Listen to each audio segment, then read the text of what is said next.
萧家、萧炎。 Halo semua, kembali lagi bersama Mimin. Apa kabar kalian hari ini? Mudah-mudahan Mimin doakan sehat selalu, panjang umur, murah rezeki. Amin. Kali ini Mimin akan kembali mendongeng alur cerita film animasi Donghua yang berjudul Battle Through the Heaven. Dan mohon maaf sebelumnya apabila tidak sesuai dengan videonya ya. Karena alur yang akan Mimin bahas ini berdasarkan novel yang di animasi Donghuanya pun belum dirilis. Mimin ingatkan konten ini full spoiler, yang tidak suka boleh di skip ya. Yang suka semoga terhibur. Tanpa basa-basi, kita mulai.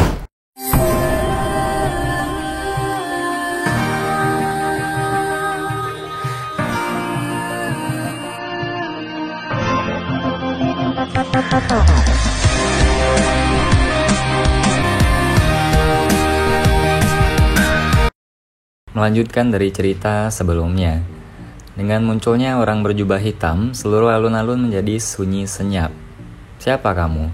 Yunleng menatap tajam pada orang berjubah hitam di langit yang dipenuhi dengan ki yang kuat, menyebabkan ujung jari Yunleng sedikit gemetar saat dia bertanya. Kamu bisa memanggilku Ling Ying. Orang berjubah hitam itu perlahan menundukkan kepalanya dan mengungkapkan wajah tua yang gelap sambil tersenyum dan menjawab. Kamu bukan warga Kekaisaran Jiama. Tatapan Yunleng dengan hati-hati memeriksa tubuh orang berjubah hitam yang menyebut dirinya Ling Ying. Tampaknya dia menemukan sesuatu dan berteriak karena terkejut. Aku memang bukan dari Kekaisaran Jiama, namun siapa yang menetapkan aturan bahwa tidak ada orang lain selain warga Kekaisaran Jiama yang bisa memasuki negara ini? Ling Ying tertawa. Yunleng berkata dengan suara yang dalam kepada Ling Ying di langit, Kekaisaran Jiama tidak mencegah siapapun memasuki negara ini. Namun masalah hari ini adalah masalah internal Sekte Misty Cloud. Tolong jangan sembarangan ikut campur. Setelah masalah ini selesai, Sekte Misty Cloud kami akan memperlakukanmu sebagai tamu VIP. Meskipun Sekte Misty Cloud kami belum melangkah keluar dari Kekaisaran untuk waktu yang lama, kami dengan senang hati akan menyambut orang-orang kuat dari benua yang telah datang untuk mengunjungi Kekaisaran Jiama. Kamu benar-benar pandai merangkai kata, Ling Ying tertawa. Tapi dia menggelengkan kepalanya, berbalik dan menatap ke arah Hai Bodong dan Xiaoyan. Sayangnya aku berada di bawah perintah seseorang. Hari ini harus membawa anak kecil bernama Xiaoyan ini pergi tanpa kehilangan selai rambut pun. Mendengar ini, ekspresi Yunleng berangsur-angsur menjadi gelap dan serius. Teman, meskipun aku tidak tahu persis siapa kamu, bukanlah tindakan yang bijaksana untuk menyinggung Sekte Misty Cloud kami dengan cara seperti ini, ujar Yunleng. Apakah Sekte Misty Cloud sehebat itu? Di dalam Kekaisaran Jiama, ini hanyalah faksi kelas 2 jika dibandingkan dengan yang lain di benua Douqi. Apa kamu memiliki hak untuk berbicara denganku? Dengan beberapa tahun ini kamu belum pergi dan memahami dunia luar. Reputasi bahwa Yun Botian telah menggunakan semua usahanya dihancurkan olehmu. Ling Ying tertawa keras. Tawanya mengandung ejekan yang menyebabkan wajah Yunleng berubah menjadi hijau. Namun karena orang ini kuat dan memiliki latar belakang yang tidak diketahui, Yunleng tidak berani menyerangnya secara langsung. Jadi itu adalah orang yang kuat yang datang dari benua. Jia Xingtian melihat Ling Ying di langit. Meskipun keluarga Kekaisaran juga telah mengirim sejumlah besar orang ke seluruh benua, aku tidak memiliki kesan sedikit pun tentang orang bernama Ling Ying ini. Aku pikir dia adalah seseorang yang berlatih dalam pengasingan.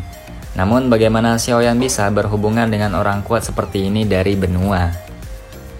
Dengan kekuatannya, dia tidak memiliki hak untuk berhubungan dengan seseorang level ini. Fama tertawa dan menggelengkan kepalanya. Peristiwa yang terjadi saat ini menjadi semakin berantakan. Latar belakang Xiaoyan juga semakin menjadi misterius. Dari kelihatannya, jika seseorang menghitung Hai Bodong dan Ling Ying ini, pihak Xiaoyan sebenarnya memiliki 2 Douhuang. Jika kita menambahkan magical beast yang misterius itu, Sekte Misty Cloud tampaknya tidak akan mampu menahan Xiaoyan di depan barisan ini sebelum Yun kembali. Jia Xingtian perlahan membelai janggut pendeknya dan berkata, dengan situasi yang berkembang hingga saat ini, Yunleng harus berhati-hati menimbang keuntungan dan kerugiannya. Menyinggung Xiaoyan yang memiliki susunan pemain seperti itu hanya untuk moceng, sama saja dengan kehilangan lebih banyak daripada yang akan dia dapatkan, ujar Fama. Sekarang kita hanya bisa melihat apa yang akan Yunleng rencanakan. Jika dia bisa mengesampingkan rasa malu yang diberikan Xiaoyan kepadanya dan membiarkan dia pergi dengan selamat, tidak banyak yang akan terjadi. Jika dia tidak membiarkan mereka pergi dan bersikeras untuk menahan Xiaoyan, pertempuran besar tidak bisa dihindari. Jia Xingtian mengangguk sedikit melihat wajah pucat Yunleng, gumamannya, semoga dia tidak terlalu keras kepala dalam memilih. Nalan Yanran tidak pernah menyangka bahwa masalah hari ini benar-benar akan menyebabkan dua Dou Huang muncul. Terlebih lagi, keduanya adalah orang kuat yang tampaknya tidak lebih lemah dari gurunya. Namun mereka semua fokus pada Xiaoyan dan mengerahkan semua upaya mereka untuk memastikan dia bisa pergi dengan selamat. Kepahitan muncul di sudut mulut Nalan Yanran. Orang yang tidak berguna dari klan Xiao saat itu hampir membalikan seluruh sekte misi Cloud. Semua ini karena tindakan untuk membatalkan pertunangan saat itu. Mungkin itu karena provokasinya yang benar-benar menyebabkan Tuan Muda Xiaoyan yang awalnya tidak berguna ini berubah sepenuhnya. Dibandingkan dengan kepahitan Nalan Yanran, Nalanji di pohon besar juga mendesah sedih. Karena semakin banyak orang kuat muncul untuk mendukung Xiaoyan, dia juga secara bertahap merasakan kekuatan mengerikan yang disembunyikan pemuda 17 tahun ini di belakang punggungnya.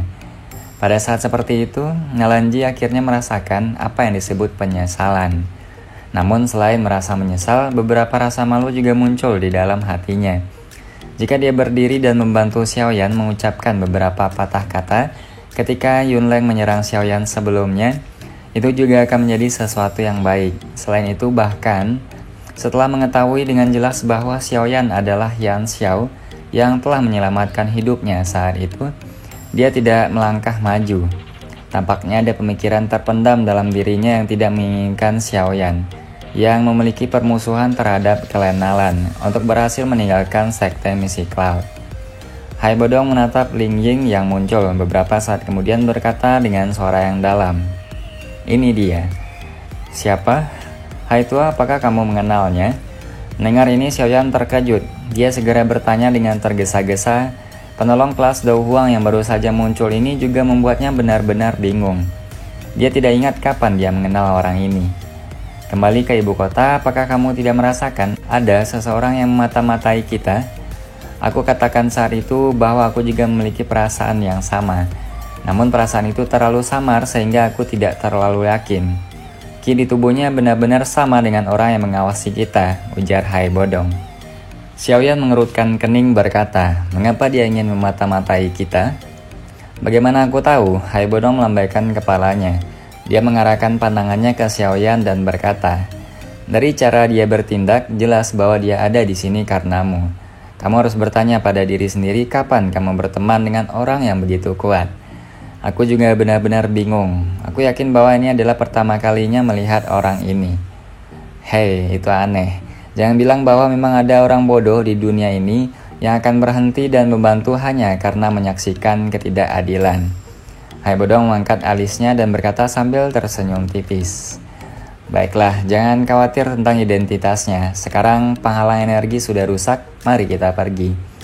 Mereka berdua baru saja mulai bergerak ketika Yunleng merasakannya. Dia berkata dengan tegas, "Xiaoyan, kemana kamu pergi? Jika aku tidak dapat menahanmu di sini hari ini, bagaimana aku Yunleng membantu pemimpin sekte mengelola sekte besar ini?" Xiaoyan mengabaikan teriakan Yunleng. Ekspresinya tidak berubah saat tubuhnya terus menarik diri. Sesaat kemudian busur awan besar sepanjang sekitar 10 kaki berubah menjadi panah awan besar yang panjangnya sekitar 2 hingga 3 meter. Yunleng menatap Xiaoyan dengan kejam. Keringat dingin perlahan muncul di dahi Yunleng. Tampaknya pemanggilan busur dan anak panah awan menghabiskan energi yang sangat besar, melewati penghalang udara dan menembak langsung ke arah Xiaoyan. "Hati-hati," Hai Bodong menarik Xiaoyan di belakangnya. Kedua tangannya melambai dengan cepat dan udara dingin melonjak. "Bawa Xiaoyan dan pergi, aku akan menghentikannya." Saat Hai Bodong hendak melawan panah itu, bayangan hitam tiba-tiba muncul di depannya. Bayangan itu menoleh dan berbicara sambil tersenyum. Hai Bodong sedikit terkejut. Dia tidak mengatakan apa-apa saat dia menarik Xiaoyan dan dengan cepat mundur. Namun saat dia mundur, dia yang berhati-hati tidak hanya mengambil tindakan pencegahan, terhadap serangan Yunleng, tetapi tetap waspada terhadap Ling Ying. Dengan pengalaman Hai Bodong, dia tidak dapat dengan cepat mempercayai orang ini yang tiba-tiba muncul. Setelah melihat Hai Bodong mundur, Ling Ying perlahan membalikkan tubuhnya, menatap panah menakutkan yang tampaknya membelah langit saat terbang. Dengan lambaian lengannya, bayangan berwarna hitam tiba-tiba muncul dari belakang punggungnya.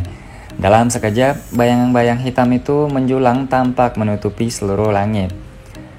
Sejumlah besar kekuatan ini segera menyebabkan beberapa wajah murid sekte Misiklot di bawah menjadi pucat.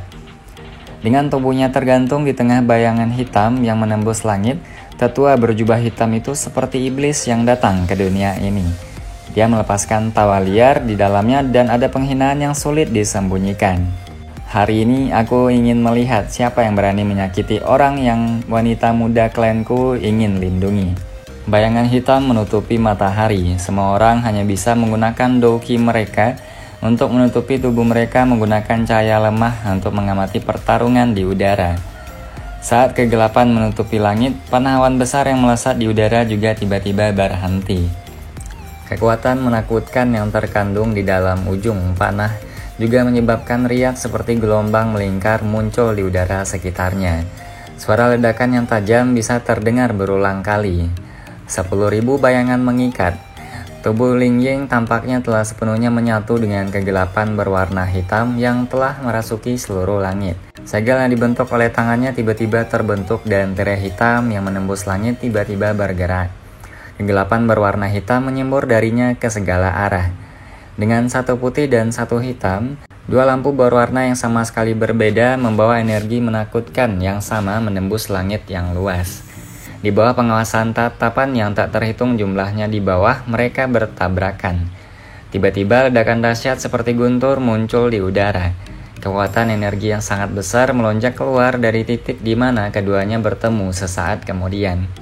Kekuatan mengerikan itu benar-benar berhasil membubarkan sebagian besar tirai hitam yang menyelimuti langit. Sinar matahari masuk dari celah tirai hitam dan menerangi alun-alun dalam pola yang tersebar. Kekuatan orang ini benar-benar tidak lemah, ujar Jia Xingtian mengangkat kepalanya untuk melihat orang berjubah hitam yang muncul dan menghilang di tirai hitam. Melihat cara serangan sebelumnya, kekuatan setidaknya harus berada di sekitar bintang 7 Do Huang. Dia memang sangat kuat. Selain itu, afinitas unsur metode Qi-nya tampaknya cenderung ke arah kegelapan. Elemen semacam itu tidak umum terlihat. Fama menganggukkan kepalanya. Tatapannya melihat sekeliling dan tiba-tiba berkata, "Jika masalah ini berlanjut dengan cara ini, apakah kita perlu bertindak?" Terlepas dari bagaimana seseorang mengatakannya, sekte Misiklot adalah faksi dalam kekaisaran Jiama kita. Jia Xingtian mengerutkan alisnya saat dia merenung sejenak sebelum berkata, "Mari kita tunggu dan lihat dulu. Do Huang yang misterius ini tampaknya tidak memiliki niat untuk menciptakan kekacauan di sekte Misiklot. Selama Xiaoyan dapat pergi dengan aman, aku pikir dia tidak akan tinggal lebih lama. Selain itu, kita saat ini tidak yakin apakah ada faksi besar di belakangnya. Karena itu lebih baik tidak bertindak gegabah." Fama mengangguk sedikit saat mendengar kata-kata Jia Xingtian. Dia tidak melanjutkan berbicara. "Sepertinya kamu benar-benar memiliki beberapa kemampuan. Tidak heran kamu begitu sombong."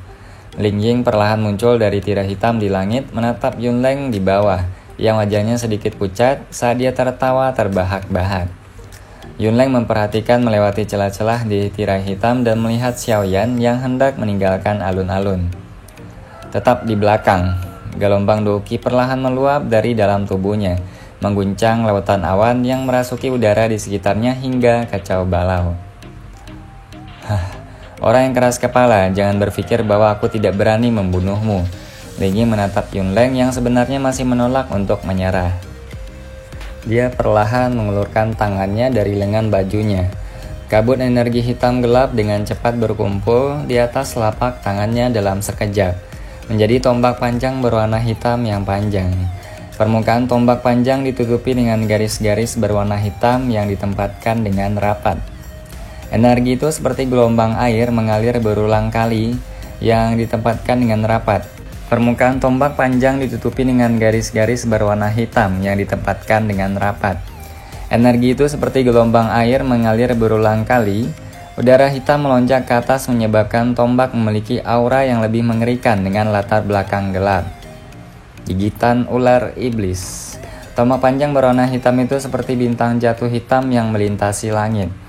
Merasakan kekuatan mengerikan yang ditembakkan secara eksplosif dari langit, wajah Yunleng tiba-tiba berubah drastis. Dia bisa merasakan bahwa kali ini pihak lain benar-benar tidak memiliki niat untuk menahan diri.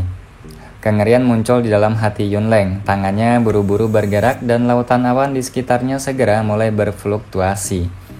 Hanya dalam sekejap mata itu dibangun menjadi perisai berwarna awan yang lebar, membuatnya tampak seperti zat dan sangat keras. Setelah perisai berwarna awan muncul, lautan awan di sekitarnya juga menjadi lebih tipis. Jelas, perisai awan ini membutuhkan energi yang cukup besar untuk membuatnya.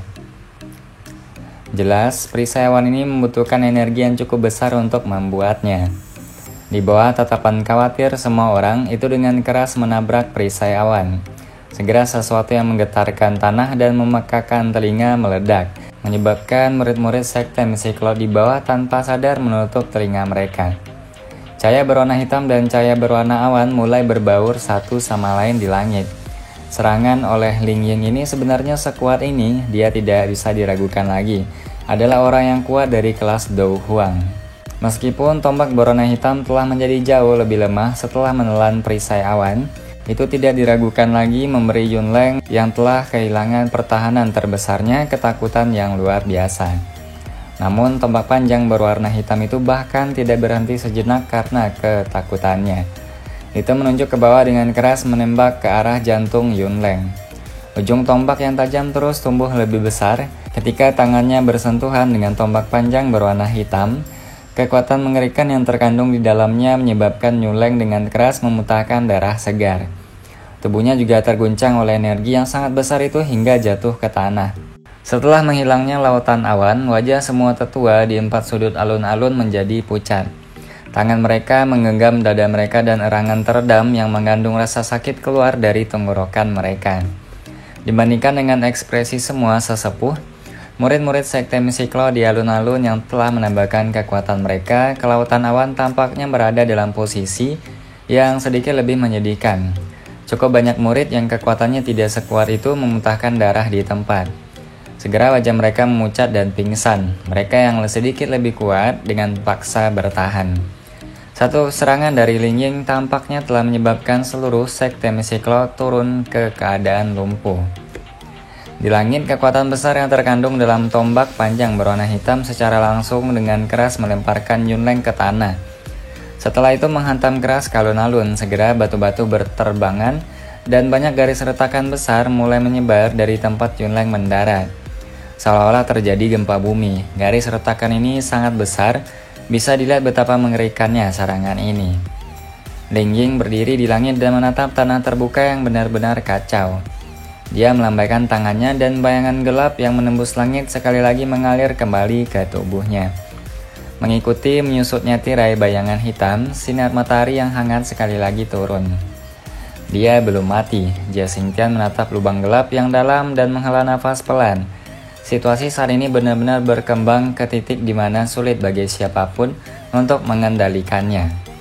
Saat suara Jia Xingtian terjatuh, batuk yang intens dipancarkan dari dalam lubang yang dalam gelap itu.